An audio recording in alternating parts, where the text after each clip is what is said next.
ensonga eyokutaano suratul anfal 33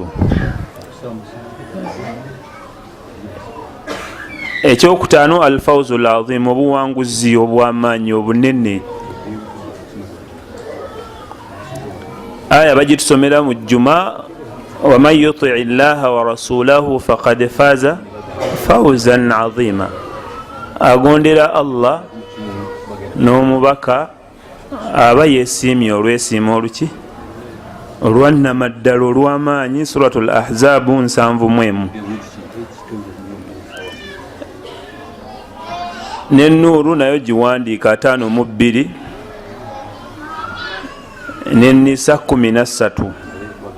ebyo byonna bituyambako okutegeera ki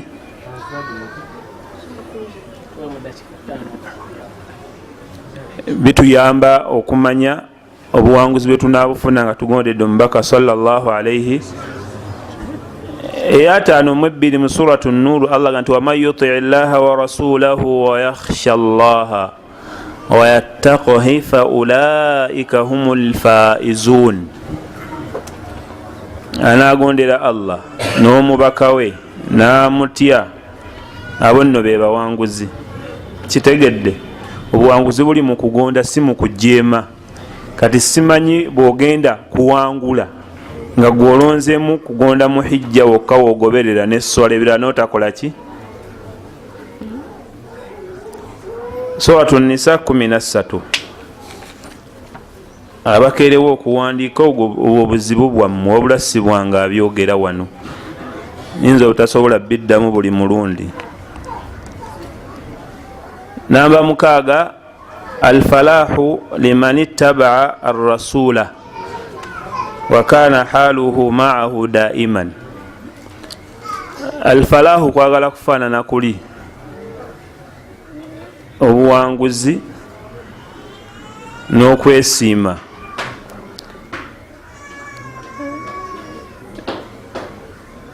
ko eri oyo agoberera nabbi muhammad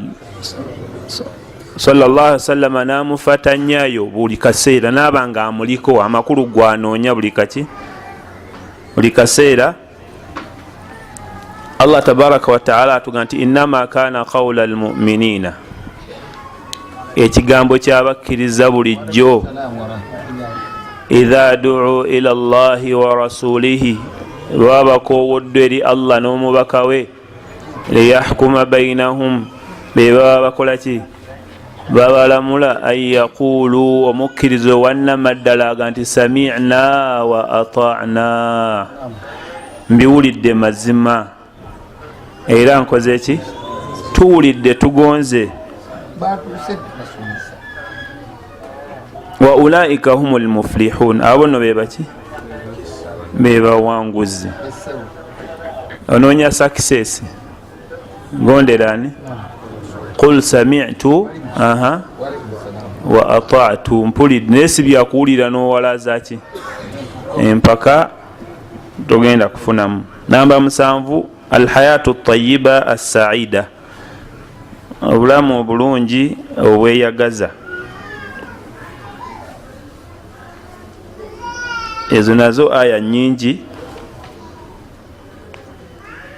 esooka suratul anfal 24,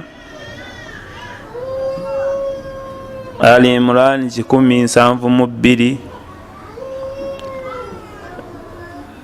nahli 97 ne taha 123. naawe twala ku buvunanyizibwa onoonyeko kasita omutwe ogukoze ki ogutegedde. ensonga endala dukhulu ljanna, tetwagala kuyingira jjana, tetwagala kuyingira jjana. agitwine enkulaba wano, tetwagala kuyingira jjana. asiraamu temwagala jjana. eno panya yakugonderani okugonda nakubagambye bwakulagira nga okola ki bwakugaana kati ekibuuzo kyange yatulagira hijja yokka na swala weguli ebirala olindayo aya twalinga tusoma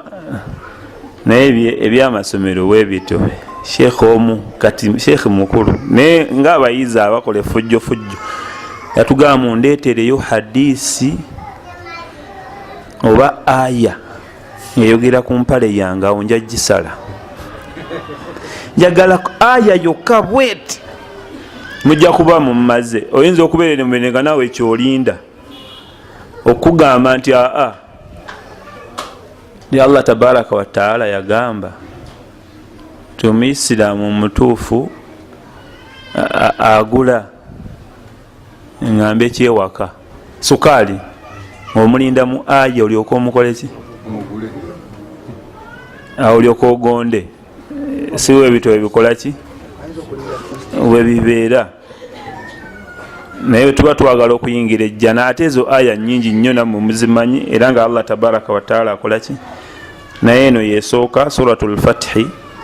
17 waman yuti llaha wa rasulahu yudkhilhu jannatin alfathu 17 yenna agondera Allah n'omubaka we amuyingiza ki ejjana muleka muti ojjogera amuyingiza ki ejjana tajiri ng'ekola ki munzivuunulire mutajiri min tahtiha al anharu ng'ekulukutira wansi waayo emigga oyinza okugirabako nga gikulukutira muyo ekifaananyi weyagala okifuna bagamba wano waliwo gardens ennaku zino sayansi yatuusewo ne Uganda waliwo amazzi agabuuka mu bbanga gayimba nga ag'e Dubai agagala nkutwalirayo bwerere kasitompakira gali maya wali maya nature resort waliyo amazzi akawungezi wekatuka nga gakola ki nga gayimba lwakuba galimu edikenzo yasingamu buki tegayinza kubaamu aya Kurani kubera abagala okugalaba ebyo baba tebabikola ki naye babasembereza gali agabuuka ge babatwalira Dubai bagabalaga ku Bukedde TV wegali awo kati tajiri min tahtiha al anharu amazzi gali gaba gatambula nga gakusanyusa nga ogakoze ki ogatunuddeko edda simanyi kyabaawo ku Barclays Bank e Kampala walingawo ekyennyanja ekiwanda amaki nga bw'otunulako bw'oti oloba n'okukola ki ge bategeeza ago ge bakolera emikutu kungulola nga gakola ki kyongera kulaga bulungi bwaki olaba nawe ogayina ewaka mu compound waliwo agatambulamu bwe gati waman yatawalla naanakola ki naanaagaana okugonderani Allah n'omubaka we yuadhibuhu adhaban alima leo tetwazze kwogera ku byofuna nga ojeemye naye aya ekireese yajja mubonereza olubonereza nga luluma naye tujjemu kiri bwogondo oyingira ki ejjana aya endala waman yuti llaha wa rasulahu yudkhilhu jannatin tajri min tahtiha al anharu khalidina fiha efaananamu neeri jana wanaamala okugikuyingizaamu tojja kugivaamu tojja kugikola ki wadhalika alfawzu alazim okwo kwe kwesiima okuki okwannama ddala Nabbi sallama yatugaba mu hadithi eva ku Abi Huraira ku nsonga eyo radiyallahu anhu ti kullu ummati yadkhuluna aljanna umma yange yonna ejja kuyingira ki nga ne mubende wano mwetuli insha Allah naye yagamba bati illa man aba okujjako anaagaana siraamu mpira wagutadde mu ngalo zo ojja kuyingira ejjana okujjako ng'oze ki basahaba bali Allah yali yabalonda era nga abateebesa okumanya kye baagala tebalawo mubuuza agaana yafaanana atya ne bamuga nti ya rasulallah waman yaba kyotunyonyolako kyetutategedde ani ayinza okugaana okuyingira ejjana kuba bo yali agibatendedde nga bagitegeera ku mutima nti agiyingira abakoze eki ti ate wali ayinza okugaana kyava tugamba ti man ataani dakhala aŋŋondera leka walugembe nvunula hadisi eno man ataani aŋŋondera dakhala aljanna agenda kuyingira ejjana waman asaani ananjemera faqad aba abaganye kukolaki abaganye okuyingira ejjana era maama onalonda mu hijja na swala byokka kubanga byebiri direct byayogerako ku ndaba eyo bw'onaagaana okugonderani omulyango gw'ejjana gwe wennyini gwoganye okuguyingira kuba gukutaddewa kati mbasaba bino nga tuzzeeyo ewaka oba oluvannyuma olwa ddalasa kunoonya nabbi bamugondera batya era n'agaana aba aganya atya mukitegedde obenga ejjana ogikola ki kino tekitegeeza nti ebirala ebyokuyingiza ejjana byo bireke naye naleese eno shortcut olwokuba nti n'abeetoolodde okutukyayisa n'okutumalamu amaanyi mu kugondera nabbi kuba ekibuuzo kye babuuza ani asobola obikola byannyini nga ye bwabikola ki ekyo tekitegeeza bivaako kitegeeza kugonda mu busobozi Allah bwakoze ki bwakusobozesezza si bwosobola gwe kuba waliwo abironda nze nsobodde kusaalako ezo si kyebali bategeeza kangereze ku mulwadde dhuhuri bwetuuka nga tosobola kuyimirira ng'okola ki ng'otuula ng'osaala otudde bwe busobozi obutegeezebwa oba wali owaayo omutwalo nga 1,000 lwosobola lwokola ki naye nga ebyokuwayo tebyo naye sikuoza kati ndasaddeko aswiri endala sizisobodde si byebyo wabula okikola oba obusobozi nga buki nga butini inshallah tugondere nabi Muhammad sallallahu alaihi wasallama tuyingire ejjana ensonga endala Allahu yuhibbu man yattabi'u rasulahu sallallahu alaihi Allah ayagala nnyo abagondera nabbi we Allah ayagala nnyo yonna ejjuma yabadde yaluli Allah ayagala nnyo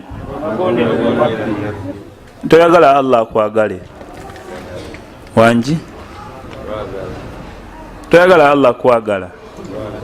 munnange omuntu asobola okubeerayo ng'ayagala Cristiano Ronaldo amumanyi nti gyali e Uganda eno ate nga si kyangu ne bw'olagira owa leediyo kwowuliriza ebyemizannyo amukugambire talinawo ayita ne bw'okola tweet ku Twitter tasobola kukutegeera so nga gw'omala ebiseera omuwagira n'afuna omusimbi omuyitirivu naye ate Allah wano wootudde emubende mu muzikiti omugambirawo Allah nkusaba onjagale n'akola ki n'akwagala kakati mu birala ebiyambako okwagalibwa kyekino kyetuliko Seeka yagamba wano al-kathiru minan nas abantu bangi yaddauna annahum yuhibbuna Allah beerowooza nti baagalane Allah mu basiraamu n'abatali naye Allah tabaraka wa taala yakola ki ebyo byonna ebikutulawo n'aleeta akakwakulizo mukamanyi qala sheikhul islam ibn Taymiyyah omumanyi ono badda ate mukimanyi eddiini yaffe etambula nabaki n'abamanyi Allah yabawa enkizo batuliiraliramu ne batugondeza buli bootabaliraana nga gwe bayita abantu kubanga naawe oli muki waliwo abantu abalina eyo endaba kati seeka ŋŋamba nindaba naye muntu nga nze Allah alina abantu be yabakola ki yabasukkulumya yabakola ki era ensonga ezimu n'azibawa nga yabawadde olukusaga nti walaw radduhu ila Allahi wa ila singa ensonga baziddizaani wa ila ulil amri minhum n'abalala ab'enkizo la alimahu alladhina yastambitunahu fenna tuyinza obutabiraba kyekimu Allah bawadde enkizo mu kubirengera ne batukola ki ne batugondeza kale omusajja ono badde Allah be yawaki enkizo agamba nti olwokuba Allah tabaraka wa taala okwagala kwe bangi abakweyita anzala Allahu lilmahabbati mihna, okwagala kwe yakuteerawo ekigezo, waliwo akasengejja test yamtahinu biha almuhibba, kyagezesa nakyo oyo agamba nti amwagala kyekiriwa laga nti qul in kuntum tuhibbuna allaha, bagambe bwe mubaddala nga mwagala Allah nga bwe mugamba fattabi'uni, mukole eki mungoberere. Banaye muwulidde bulungi awo, mwagala Allah hal tattabi'una ar-rasula, tugoberera nabbi. Kuba ekyo kyokka kyanditumaze, teweetaaga na kumala kusindika, mwagale mugondere bwoti ng'otegedde nti oyagala Allah akole ki. Eno ye testi gye webanga weeteekanga kutogiteeka na ku mulala. Bw'oba oyagala Allah ebyaddala fattabi' ar-rasul, goberera ani omubaka we sallallahu alayhi wasallam. Teka kyavaga nti fala yakunu muhibban lillah, tayinza kuba nti ayagala Allah ebyaddala illa man yattabi', okujjako agoberera ani. Naye we tuwangala mu nsi wano omuntu bamuga nti munnange goberera Nabbi Muhammad sallallahu alayhi wasallama, nagamba oyo omubaka gwe mugamba, lino balita saza ki oweri yayogera muli ekyaddondo. Ekyaddondo abeera ni Kaggo mala okweza musajja gwo manyi ebitali byewamu yagamba bwati oyo nabbi abakubeera wano, abakola ki wano, naye yandibadde wansi wani wakaggo, yakulira essaza lyaki. Oyo nabbi bawamutegeera oyo, omulyango gwe okuyingiza mu kwagalibwa ogugerageranya bwoti, nayogera ekinene kuba yali musajja mwagazi wa Ssaabasajja nnyo, nakwata nabbi namuteeka wansi wa Ssaabasajja. Kati abakuba wano mu Buganda wano yandibadde wansi wani. Kituufu bombi banene naye tebagerageranyizibwa, mubitegedde. Kale bw'oba oyagala Allah ebyaddala twogera ku kwagala ani, kuba Allah naye ayagala abagoberera ani. In fact ayagala okumugoberera, okwagala Allah tabaraka wa taala ayina kugoberera ani, Nabbi Muhammad sallallahu alayhi wasallama. Si mubimu wabula byonna baganda bange abagezezzaako bye twakakwatako bye bitinye nnyo ku nabbi bye yasomesa, tiba kifaananyi kibi okubeera nga bwe tufaanana naye ng'oli mulyazaamaanya nnyo. Nabbi tayigirizako kulyazaama, yagala tukubeere baki bamazima. Kati awo oba tomugoberedde, leka kulondamu biki bimu nga bwe tujja okulaba eno nga tumaliriza.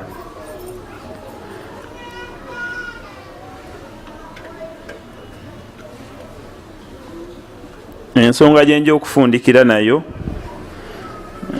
omumanyi omulala ayitibwa Ibn Qayyim rahimahullah, naye Allah tabaraka wa taala amukole ki amusaasire. Yawandiika ebigambo bingi, Allah yali yabawa nga bwe nkugamba nti Allah atulonderayo abatukola ki abatugondezaamu. Ye Allah yamuwa irimu n'agimugondeza n'agiteeka mu bunyiriri, n'agiteeka mu buki obunyiriri obwo babuyita annuniya. Ani tekitegeeza ennuuni, tekitegeeza ki, kitegeeza ennyukuta ya nnuuni gye musoma eya Qur'ani. Omulwalo bakita sajja, okuba nti bimaliriza n'ennyukuta eyo yokka, nga bwe mubiwulira nga babitontoma ku radio ya Pal FM. Temubiwulira? Ababiwulira ng'etuuse eyo, akayimba ako Imam Kyeyune wabeera mu studio akazanya nnyo, nga seka alaga nti okwagala kuno tekubeera plain twogera ku muntu agamba nti ayagala ani Allah tabaraka wa taala tekubeera ki kwerere yaga nti sharuta almahabbati akakwakuliza okukola ki banaye tuli fenna ensonga gye tuliko Allah ayagala nnyo abagoberera ani omubaka we sallallahu alaihi wasallama twongera okugaziyamu sharutu almahabba akakwakuliza okukola ki kokwagala ne mu byaffe ebya bulijjo njagala nnyo gundi antuwafiqa man tuhibbu kwekwatagana n'oyo gwokola ki ala mahabbatihi ku mukwano ogwo gwe muyina ne muba nga mukwatagana bulungi bila isyani nga tomujemera nga tomukola ki tukayimbe mu fenna sharutu almahabba an tuwafiqa man tuhibbu ala mahabbatihi bila isyani nga tomujemera. Tulina abantu nga tebagambikako mu society mutukola ki era nga bwe mutuula ani agenda tugambira ku Walugembe ayya tugambe Suna tamusobola tutume yani aja Abdunuru ajja kumutuuza wansi bye tutumye tebijja kutuuka tunonyani agenda tugambe waliyo Katerege Kampala sebo tugambire ku Sheikh Khamisi Walugembe kino na kino awali awo nga kavuze sebo nze babawo nzikiriza abasiramu b'emuyende bagamba kino na kino tebanyonyodde bulungi kino kyekiki nakyusizaawo naye nga bwemutumira omulala tasobola bikola ki era nga bw'aba abanyonyolaga nti wallahi singa tabadde Katerege oyo madde mbiganye naye sebo ngonze nga nno mukwano tewaliwo na kyamunyigiriza nekyo naye asika bingi naga buddala waŋŋambiddeko kirabika mbadde ensusse kuba tatera kuŋŋamba ate abamukwano tebegamba buli lunaku bakitegeeza bulijjo naye abiraba nga asirika waŋŋambiddeko mbikoze ki oye mukwano gwo kakati oyagala otya Allah ng'ate omujemera buki mujemeza olaba bituufu akayimba tekakomaawo nyowe eddakiika mukakasa nti zijja kumala agamba faidha daaita lahu almahabba bwobanga weerowooza nti omwagala oyo gwogamba nti omukola ki ma khilafika ma yuhibbu nga byayagala gwe obyawukanako fa anta dhu buhtanin obeera mulimba era abantu webazuula nti ono agamba mukwano gwagundi naye nga wadde ebbale nayogera biki nti Walugembe yakulimba si mukwano gwo kubanga olowooza nti muli bumu naye tali naawe ku byokola ki oyogera atuhibbu a'daa alhabibi oyagala abalabe b'omukwano gwo nga bwokola ki wataddai hubban lahu ate ng'ogamba nti omukola ki ma dhaaka fi imkanin ekyo tekisoboka singa olina mukwano gwo wano ng'alina baatakolagana nabo n'akulaba bulabi nabo ng'oyimiridde naawe akola ki naye ekyo kibeerewo nga byatayagala bituufu nayinza okuba alina gwe yakyawa n'akulengera naye era gwe wennyini oyinza okuba ng'okakasa yanyiiga bitaliyo naye temuntuma wasula kudala ajja kunyiiga munnange kituufu bye muŋŋamba bituufu naye mugende wa Saidi yabamugamba temuntabula nani amakulu oli ne sulo manyidde ddala alina ebifu bye naye olw'okuba oli tamwagala bw'anaakulaba ne naawe agenda kukola ki kukukyawa kati kyekibuuzo kino oyagala abalabe ba mukwano gwo ate ng'ogamba omukola ki wakadha tuadi jahidan ate n'owalana mukaweefu b'omuki ahbabahu mikwano gye ye bayagala ate tobakola ki aina almahabba omukwano guliriddawa ya akha shaitani owange gwe muganda wa sitaani yani owalana mikwano gya Allah tabaraka wa taala ate nga bwogamba nti omukola ki bwotaba muganda wa sitaani obeera mukwano gwani ebigambo bya seeko oyo bingi nnyo nno naye bino byetusobodde okukola ki okunokolayo ya mudda'i hubba taha owange gwe agamba nti oyagala ani taha mumumanyi ewali wana atayimba ku ttaali Allah aba yakuyamba nnyo twaha waki gwayagala ennyo agamba nti oyagala nnyo twaha la tukhalifu tomukola ki tomwawukanako alkhalf okwawukana kuki ku twaha oyo gwotegedde gwoga nti ogwagala yuhramu fi dunya almuhibbina mu nsi y'abaagalana kiba kiki kikyamukaba kamogo araka taakhudhu shay'an min shari'atihi nkulaba sharia ya nabi Muhammad sallallahu alaihi wasallam gye yajja nayo olina byokola ki byojja muno ga njagalamu bino byokka abo baganda bange oba twerengedde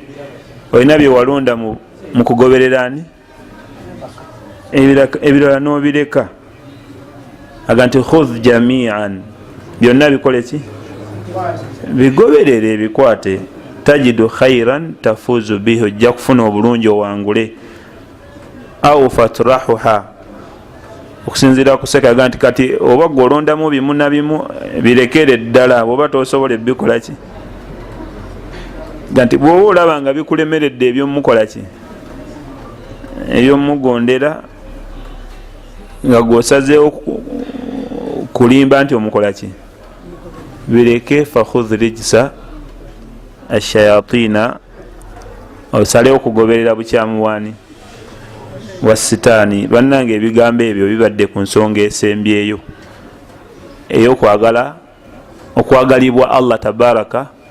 wa taala olwokuba ogobererani nabi Muhammad sallallahu alaihi wasallama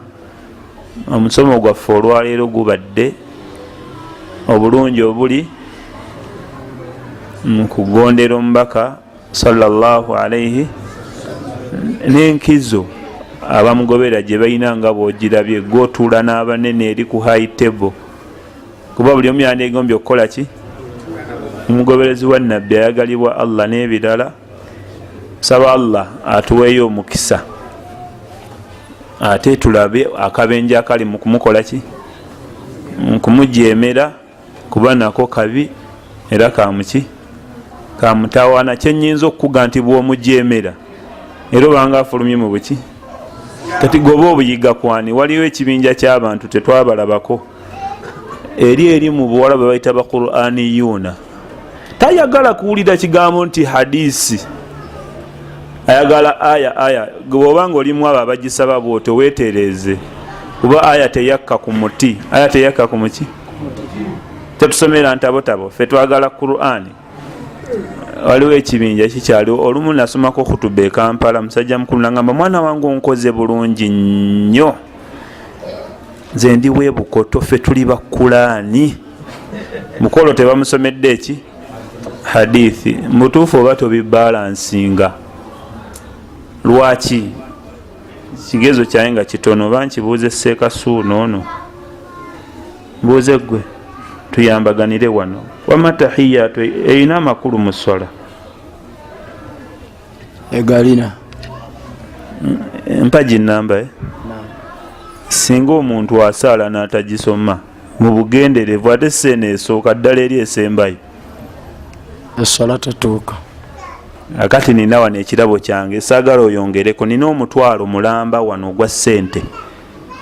bani abagwagala